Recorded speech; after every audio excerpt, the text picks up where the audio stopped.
이제는 세계 최강의 자주포라고 불려도 손색이 없는 자주포 K9. 아시아와 유럽 각국 선진국에 수출되고 있으며 명실상부 최고의 자주포라고 찬사를 받고 있는 K9 자주포가 호주에 대한 수출 계약이 체결되었습니다. 호주에 대한 무기 수출은 기존의 다른 나라에 무기를 수출한 것보다 큰 의미가 있는 소식인데요. 미국의 파이브 아이즈에 포함된 국가인 호주에 대한 무기 판매 실적은 영국이나 캐나다 등 영연방 국가들과 더 나아가 미국에 대한 무기 수출로 이어질 수 있는 높은 평가를 받을 수 있다는 것입니다. 심지어 K9이 세계 최고의 기술력을 가졌다고 자랑하는 독일과의 경쟁에서 당당하게 이기고 차지한 성과이기 때문에 전 세계 방산업계는 한국의 K9 자주포의 놀라운 성능에 다시 한번 주목하며 관심을 보이고 있습니다. 이 소식에 중국이 또 한 번 난리가 났습니다. 자신들의 적국의 K9 같은 강력한 무기를 또 팔아버리자 중국의 안보가 위험해진다며 언론을 통해 한국을 또다시 비방하고 나선 것인데요. 이번 시간에는 중국이 K9을 두려워할 수밖에 없는 이유와 지속적으로 업그레이드되어 한 차원 다른 무기로 환골탈퇴한 K9에 대해 자세히 알아보겠습니다.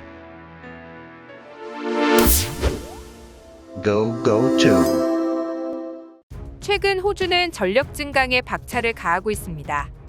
중국의 위협이 현실화되자 중국을 견제하고 파이브 아이즈의 전력을 강화시킬 무기들이 필요하게 된 것입니다. 호주는 기존의 낡은 무기를 새롭게 교체하기 위해 여러 무기체계의 전력 증강 사업을 벌이고 있습니다. 이번 호주군의 K9의 도입 소식은 현재 진행 중인 장갑차 선정 과정에도 유리하게 작용할 것으로 전망되고 있는데요. 호주군은 최근 구형 장갑차를 최신형 장갑차로 교체하는 사업을 하고 있으며 독일 라인메탈사의 링스 장갑차와 한화의 레드백 장갑차가 최종 후보로 남아 경쟁 중에 있습니다. 최근 한국제 무기들이 최강이라는 독일제 무기들을 여러 번 이기고 선정되고 있어 방산 무기 시장에서 새로운 강자로 떠오르고 있습니다. 또한 호주군의 K9 선정은 영국의 차기 자주포 사업에도 큰 영향을 끼칠 것으로 보고 있으며 실제로 영국은 K9의 구매에 가장 큰 관심을 보이고 있습니다. 이번 호주와의 계약 체결에 중국과 일본은 매우 불편해하는 반응을 보이고 있습니다. 중국은 최근 들어 호주와의 갈등으로 호주와 군사적 대립을 하고 있는 상황인데 호주군의 K9 자주포 도입 소식은 중국의 입장에선 매우 불편할 수밖에 없습니다. 바로 K9 때문에 파키스탄과의 관계가 틀어져 중국의 1대1로 사업 자체가 크게 지장을 받게 된 것인데요. 중국은 K9에 큰 트라우마를 가지고 있으며 최근 한국이 K9 자주포를 업그레이드하는 사업을 펼치면서 사정거리가 100km까지 날아가는 무시무시한 위력을 보여주게 되자 자신들과 갈등 중에 있는 나라들이 K9으로 무장하는 것을 극도로 불편해하며 노이로제 반응을 보이고 있습니다. 일본은 다른 의미로 K9 수출에 굉장히 불편해하고 있습니다. 경제 위기에 처한 일본은 무너져가는 일본의 방산업체를 살리기 위해 자국의 법까지 고쳐가며 해외의 무기 시장에 열심히 문을 두들기고 있는 상황입니다. 그러나 아직까지 단 한 군데도 판매에 성공한 사례가 없으며 호주의 무기 도입 사업에 호기롭게 도전을 했다가 퇴짜만 맞고 망신만 당한 전적이 있는데요. 자신들은 망신만 당하고 있는데 한국은 호주와 계약까지 하면서 잘 나가고 있으니 배가 아픈 것입니다.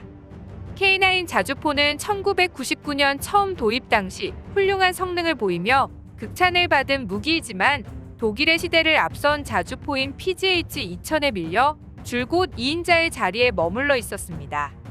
물론 세계 두 번째 성능을 가졌다는 것만 해도 굉장하지만 당시 독일의 기술력은 정말 외계인을 갈아 넣었는지 당시의 기술 수준을 넘어서는 우수한 성능을 보여주었습니다.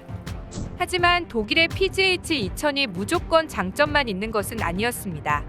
무기 자체로는 완벽했지만 그 성능을 내기 위해서 미친 듯이 가격이 올라 개발국인 독일조차 많은 수량을 도입하지 못했고 독일의 내수용과 수출된 자주포를 모두 다 합쳐봤자 세계적으로 350대가량 밖에 생산되지 못했습니다. 도입가가 비싸다 보니 유지비도 만만치 않았고 업그레이드조차 하지 못해 2021년인 지금에도 1998년도에 최초 도입하던 당시의 성능과 달라진 게 없습니다. 반면 K9은 처음부터 대량 도입을 전제로 만들어진 만큼 가지고 있는 예산 내에서 군이 필요로 하는 수량을 맞추기 위해 현실적인 가격대로 성능을 적당한 선에서 타협하여 만들어진 무기입니다. 그런데 막상 만들어 놓고 보니 생각 이상으로 K9은 잘 만들어진 무기였고, 대량 생산으로 인한 규모의 경제를 실현하면서 가격도 낮아지고 유지비가 줄어들었으며 도입 수량이 많아 개량 사업을 하기에도 용이했습니다. 숫자가 많다 보니 규모의 경제가 이루어져 대당 업그레이드도 합리적인 가격으로 가능하게 되었고, 최초 도입 당시보다 훨씬 더 진보된 성능을 보여줄 수 있게 되었으며 하나둘씩 PGH-2000의 성능을 뛰어넘기 시작했습니다. 그동안 PGH-2000은 비싼 가격 때문에 간단한 업그레이드조차 이루어지지 못했습니다. 얼마 전 있었던 노르웨이의 차기 자주포 도입 사업 당시 극한 실험을 진행하며 K9과 PGH-2000이 경쟁했습니다. 그 추운 강원도 철원에서도 잘 움직이는 K9은 노르웨이 정도의 추위는 문제없다는 듯이 쌩쌩하게 잘 움직이며 우수한 신뢰성을 보여준 반면, 독일의 PGH-2000은 기기가 얼어붙으며 제대로 작동되지 않아 K9과의 수주 경쟁에서 패배하며 기계의 신뢰도에서마저 K9이 앞서는 모습을 보여주고 있습니다. K9이 이제는 명실공히 세계 최강의 자주포라고 해도 과언이 아니게 된 것입니다. 거기다 심지어 현재 개발 중인 K9의 전용 신형 포탄은 100km나 날아가 표적을 정밀 타격하는 무시무시한 능력으로 포의 사정거리가 전술 탄도미사일 수준으로 올라간 공포스러운 능력을 보여주고 있어 K9을 보유한 국가들과 적대하는 나라들의 입장에서는 위가 아플 정도의 스트레스를 주고 있습니다. 미사일은 사정거리가 길지만 한두 발을 발사하면 금방 탄이 동이 나버리고 가격이 비싸 남발하기가 힘들지만, 포탄은 미사일에 비해 완전히 저렴하며 연사하기도 용이해서 미사일과 같은 위력의 포탄을 수십 수백 발을 발사할 수 있어 그야말로 괴멸적인 타격을 줄 수 있는 무시무시한 무기가 돼버리는 것입니다. 실전에서 K9이 성능을 과시한 것은 2019년에 카슈미르를 둘러싼 인도, 파키스탄 간 전쟁이었습니다. 당시 인도군은 열대의 K9 자주포를 파키스탄과의 분쟁 지역에 배치했고, 파키스탄군은 중국산 자주포 SH-1 150mm 자주포 30용문으로 인도군을 선제 공격했습니다. 선제 공격을 당한 데다 3.6배나 많은 숫자의 파키스탄 자주포에 수적으로도 열세인 인도군이었지만 전투가 끝난 후 매우 놀라운 결과를 목격하게 됩니다. K9은 단 한 대의 피해를 입지 않았고 3.6배나 많은 파키스탄의 포병은 전멸해버린 것입니다. 이에 파키스탄은 중국산 무기에 대해 큰 실망을 하게 되었고, 나중에 도입한 중국산 전차의 결함까지 발생하며 파키스탄이 중국산 무기 도입에 대한 계약을 파기시켜버려 중국과의 군사협력을 줄여버리자 중국의 1대1로의 큰 차질이 생겨버렸습니다. 또한 인도 육군은 인도 중국 국경 분쟁 지역인 라다크에 K9을 배치하여 중국군을 견제하기 시작했는데요. K9이 눈앞에 출현하여 놀란 중국군은 부대를 후방으로 후퇴시키며 주력량을 쳐버렸고, 이에 인도의 언론은 이 사건을 뉴스를 통해 전면적으로 보도했습니다.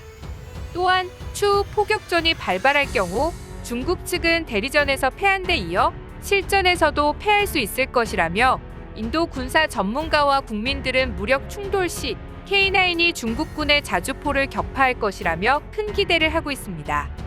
중국은 K9을 깎아내리기 위해 언론을 통해 중국의 신형 자주포를 공개하며 K9을 깎아내리는 보도를 하기에 이릅니다.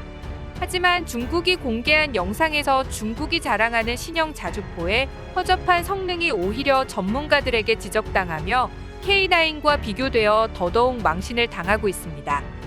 최근 호주는 중국을 잠재적인 적국으로 표현하며 전면적으로 중국과의 대립구도에 들어가기 시작했습니다. 스콧 모리슨 호주 총리는 호주는 제2차 세계대전 이후 지금껏 보지 못한 지역적 도전에 직면해 있다며 중국의 부상에 대응하기 위한 적극적인 방어 전략을 채택할 것임을 천명했습니다. 한때 호주는 예산이 부족하여 견인포로 대처하려는 움직임까지 있었습니다. 하지만 중국의 위협이 거세지자 견인포로는 부족하다는 이야기가 나왔고, 한국의 K9의 성능을 본 호주의 군 관계자들은 돈이 들어도 좋으니 무조건 K9을 도입하겠다고 하며 독일의 자주포를 아예 사업에서 배제시켜버리고 K9으로 도입을 결정했고 최종 계약서의 서명도 끝냈습니다. 중국의 입장에서는 악몽이 찾아온 것입니다. 여기에 더해 K9의 사정거리가 100km까지 날아가도록 업그레이드가 되어 주변국들이 중국을 포위하기 시작하면 중국의 입장에서는 정말 답이 안 나오는 상황이 발생하게 됩니다. 쿼드의 일원으로 중국과 대립 중인 인도와 호주가 K9을 앞세워 중국을 포위하고 있는 형국이라 중국의 심기는 점점 더 불편해질 수밖에 없는 상황에 놓였습니다. 시청해주셔서 감사합니다. 구독과 좋아요는 양질의 컨텐츠를 만드는 힘이 됩니다.